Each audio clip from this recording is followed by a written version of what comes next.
So in this video, I'm going to paint this little landscape that you see here. And I painted this painting in a different way than I've ever painted landscapes before. In the past, what I would do is a lot of times I would find an image that I would use as kind of a starting point to do my own landscape, just to kind of give me an example of the composition or the way the land was laid out or whatever. In this particular landscape, I used an artificially intelligence created image, and I got it from Midjourney, which you can find all that information in the description of this video as to where you can go and create your own images. But I actually, the prompt that I used to create this image was in the style of Arthur Streeton, which is one of my favorite, if not my favorite, landscape painter. But I just love his paintings in general, and so the AI basically created a painting that looked, somewhat like something that he would paint. And I found that I get great results when I do that. And so I ended up generating probably like 20 different images, and then I finally settled on this one that you see here. And again, I'm not going to try to copy this image exactly. I'm going to do my own thing. Colors are going to be different and everything else. But without further ado, here's me painting this little landscape. So this is my finished painting, and I was not trying to do a perfect copy. I was just doing my version of it. And so I've put it up here for you to look at the beginning of this video, because just so you can kind of get your bearings as to what I'm following. But I really am not in any way trying to copy this source image verbatim at all. In fact, I'm going to consciously make some changes that I want to make to it, and you'll see those as I paint it. But I did put in these row of trees on the crest of the hill there, and also I painted in the little house and the tree next to it. In addition, I painted the water that you see off in the distance, the lake or whatever it is, off in the distance between the mountains. But other than that, in terms of the way the colors or the colors in the sky or the hills or even the grass, I wasn't really trying to copy those colors exactly. I was doing my own version of it. And normally when I paint landscapes strictly from my imagination, a lot of times I'll take a photograph that I see in a magazine or on Instagram or something, just to kind of get my bearings, like I'm doing here with copying this AI image that I created on Midjourney. And what I think the AI does for me is that when I can generate so many different images of landscapes, in the style that I like, whether I ask it to do a meadow with a tree and a house or whatever it is, and I usually will ask it to do it in the style of a particular artist. This artist that I used in the prompt was Arthur Streeton, who's one of my favorite, if not my favorite, landscape painter. So this is in the artificial intelligence image that I created is in the style of Arthur Streeton. And if you want to see the prompt for that image, you can look in the description of this video, and I've put it there, and you can copy it and use it yourself to generate your own images. But anyway, so I've taken that as just a starting point and used it as something to look at because I can, I probably looked at 15 or so different images before I settled on the one that I liked. And so it allows you to kind of quickly go through a whole bunch of different compositions and subject matter or whatever, and decide, what works and what doesn't work. And so I really like the composition in particular of this one, which is why I'm basically copying it. But what I am doing is, just feeling complete freedom and liberty to paint it any way I want to paint it. Sometimes I'll spot errors in the AI created images, particularly ones where you're asking it to make it look like a painting, like I did. And in this case, there were a few things like trees off in the distance that were a little too dark, or the branches of the trees in the book that I'm going to paint later were a little bit too light. So I made those adjustments. But you know, when I was finished with this painting, I had to show it to several people to decide whether I liked it or not, because I get the artist curse, meaning, you know, that's where an artist has a hard time looking at his own work. And by the time, when I first started this painting and I sort of got it laid in, I thought maybe it was going to work, and I was pretty happy with it. But then as I worked on it more and more, I started to, you know, not really like the painting. And so I had to ask some people, you know, so that, and they all said that they liked it, and I decided in the end it's probably the artist's curse. So I can't tell if I like mine more than the AI image that I worked from. But I suppose there's parts of it I do like, and everybody that I've shown it to says they liked it more. But anyway, I did my best, and I kind of put my own, you know, it's certainly, I didn't try to copy the style of the brushwork that I saw in the image. I was really just doing it my way, the way I always paint, but really just using the source image as a starting point, as I said before. So I'm just mixing these colors as I go. These are Geneva Artist Oil Color, which you can find at genevafineart.com, which is my own little paint company. But you can use you know, any colors. I'm using a very simple palette, but you can you know, really just use any oil paint you want. The point I do want to make is that I am painting this using my own, the way that I paint for myself. I'm not doing a instructional video on how to paint what you see or how to do high realism.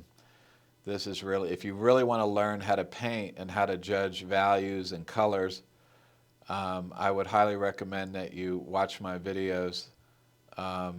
The one called How to Paint in Oil, and there's actually 3 of them that demonstrate my method, where you're matching colors and doing a lot of color checking as you paint. This is me just doing my own thing, and I hope you can learn from it. But ultimately, if you really want to understand values and colors, I would highly recommend you watching my color mixing videos on my YouTube channel. And I'll put links to those videos in the description of this video. But, you know, I had a long career painting portraits, and that's where I really learned to, you know, paint what I see. In other words, know how to mix my colors, know how to see values and everything else. And so, but the rest of this is just fun for me. I really enjoy doing these landscapes. And, you know, I've always said doing landscapes is all about getting a good source image to work from, or at least to have a good concept, because it's landscapes are all about doing good compositions and good lighting and everything else. So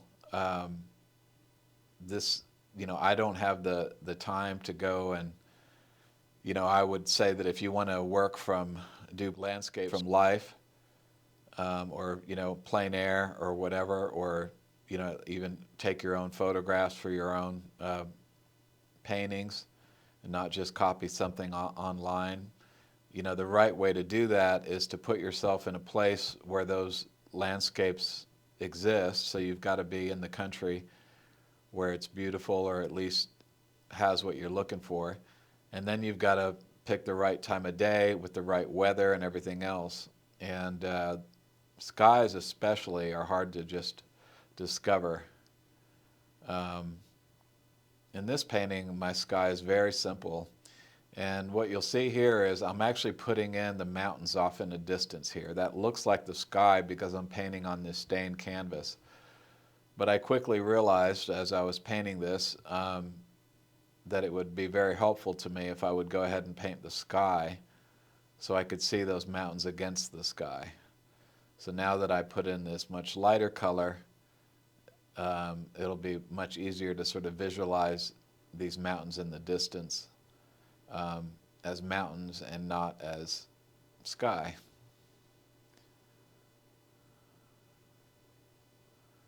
So I wasn't really happy with this sky. The sky's not really the focus of this painting. It's just a sort of cloudy, overcast type sky. But it seemed to suit the mood of the painting. So the key to all of this is I'm trying to do as little blending as possible. So I'm not in there smoothing things out and making it soft. I like to keep some texture as much as I can. Now this is all pretty much a solid color. But in general, especially when I'm painting the grass and even the sky, I don't want to get too smooth. I want to leave a little bit of texture, a little bit of brushwork that you can see. And so all the places that I've painted, I intentionally leave them unblended as much as I can. Because I'm working wet and wet, it's very difficult to not blend, and a lot of blending naturally happens. But to the degree that I can, I try not to go in and smooth things up. When you're sitting up close looking at a painting, it seems like just a jumble of colors, and it's tempting to smooth things out. But when you step back, it always works better when you've got just a little bit of texture on the surface, so you don't want to get all blendy with it. I don't know why I didn't make the sky a little more where you could see the clouds more. I think I might have thought I would come back to it and play with it, but in the end I just decided to leave it the way it was pretty much.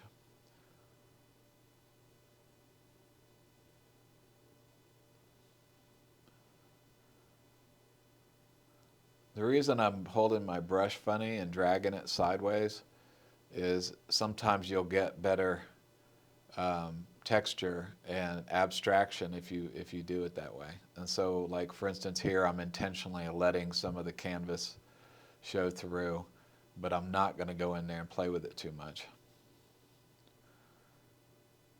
Now this is the lake, or I guess it's a lake. I guess it could be a harbor or something, but it's a body of water, and I'm just painting it the same color as the sky, because at this angle, seeing that water at such a hard angle like this, it's going to be almost 100% reflection. So I just painted it with the sky colors, not the lightest sky colors, but the sort of creamy ones at the top.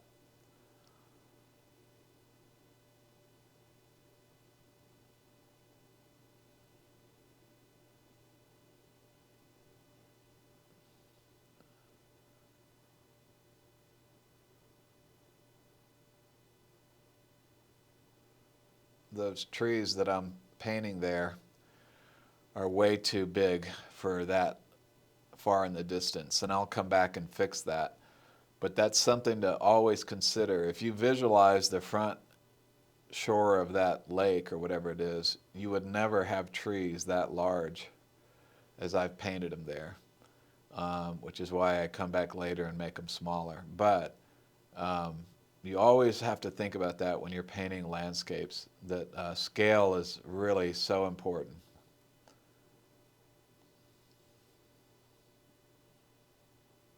The other thing that's you always keep in mind is things that are within 100 yards of you, like these trees here that I'm painting, they can have blacks in them because there's not enough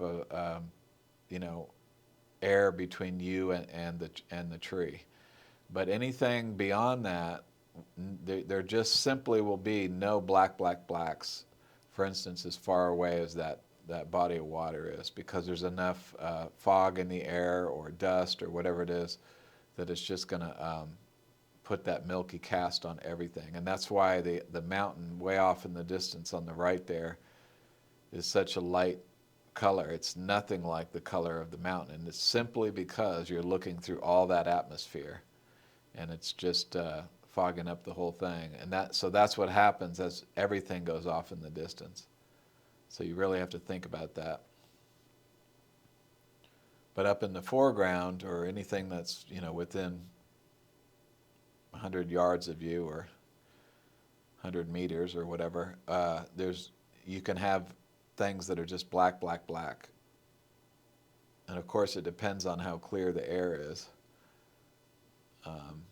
If you're in a foggy woods or something, it's going to be a lot less than that, obviously.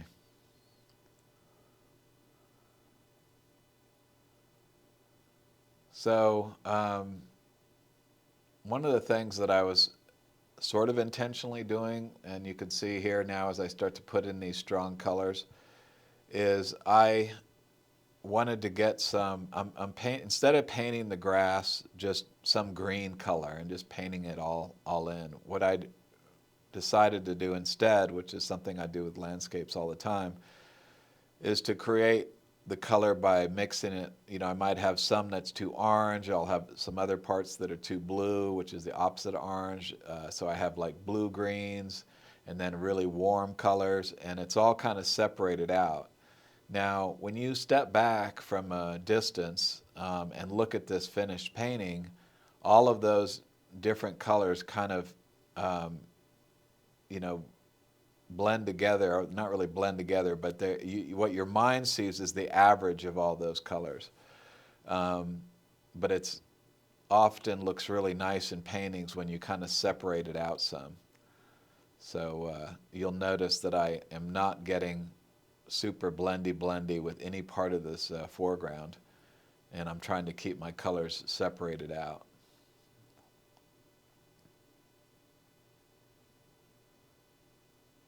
So this is, much more orange compared to the blue greens, and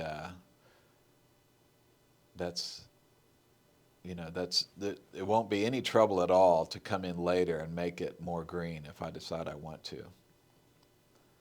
So what's really important, and this is, something you hear from me a lot, but is getting your values right.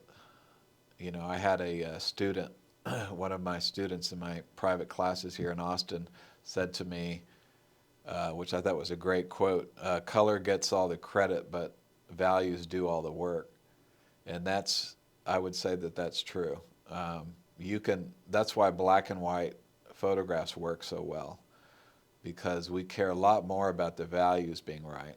So you might look at my painting and think, oh wow, I like the especially I'm talking about the finished painting, and you might decide that you like my colors, but the painting really, you love the painting because the values are right, and that's what makes it look real, and that's what makes it even the moods that you create all come primarily from the values, which is what, like lighting is values, right? So you might have, if you look at even that shadow area in the distance behind the house where there's a cloud or something covering it, that's where the drama comes from, when you see it's all about the lighting, and values come or are determined by the lighting. So now I'm putting in some real dark orangey colors, burnt umber, red, yellow.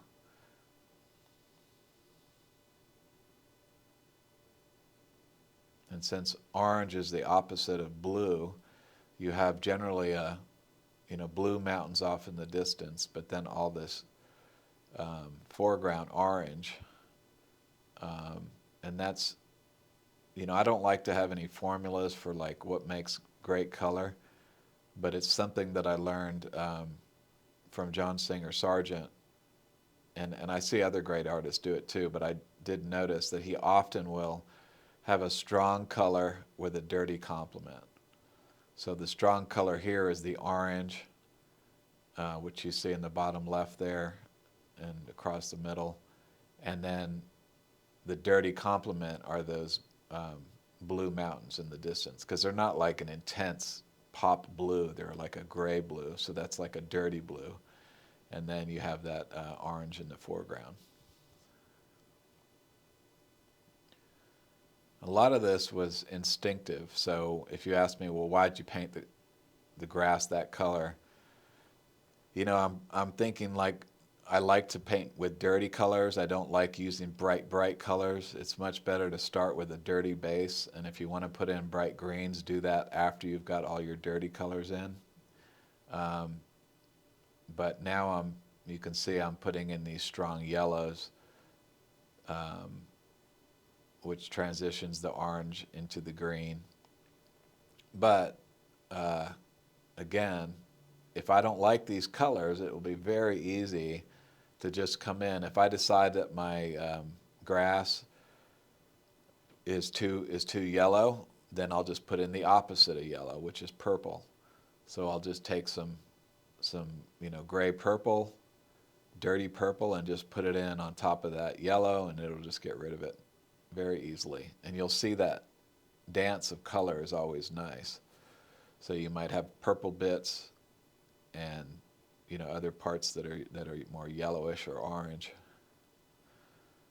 My stain, which I'm painting on, which is the Geneva stain that we sell, that neutral color, here is starting to look purple. I don't know if you can see how it looks a little purple, but it's not that it's looking purple, it's that all that yellow, which is the opposite of purple, enhances the purple in the stain.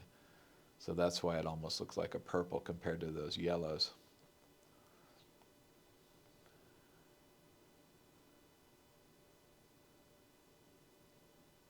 This is, painting this reflective roof on this little house is something that I probably would have been afraid to do, as strong as that is, but it kind of worked.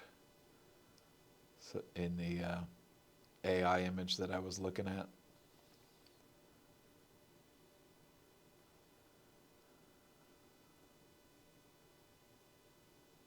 Just trying to get rid of that dark line running across the top of the roof, which I thought was a little too strong.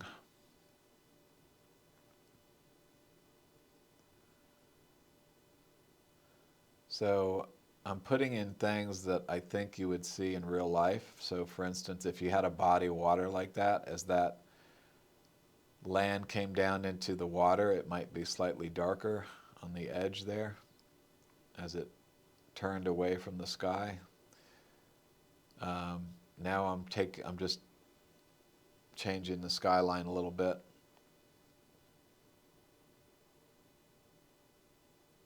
Now it might look like a very light color to you because I'm painting on black, but you want to be really careful.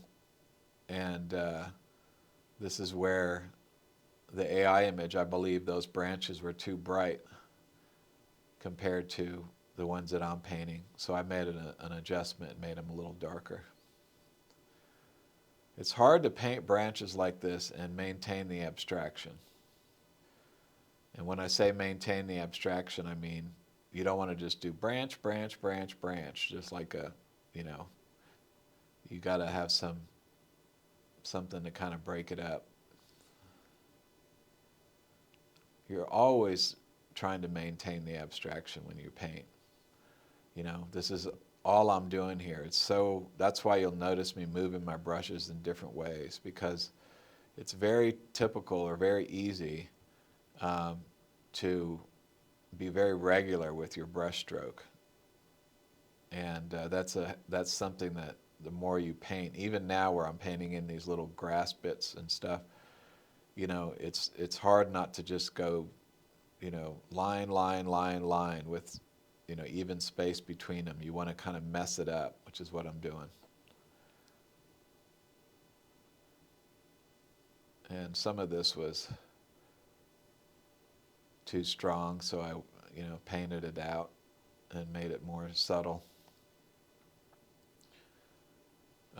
So you'll notice at this point, the grass is too colorful. And so, which is not a big problem to have in this situation, because like I said, I could come in there and just get some purple and start putting it down, and it would tone down all of that yellow.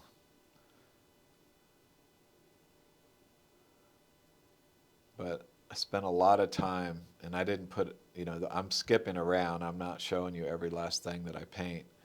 But you'll notice I'm trying to tone down that yellow a little bit by bringing in some of those grays, which almost look purplish.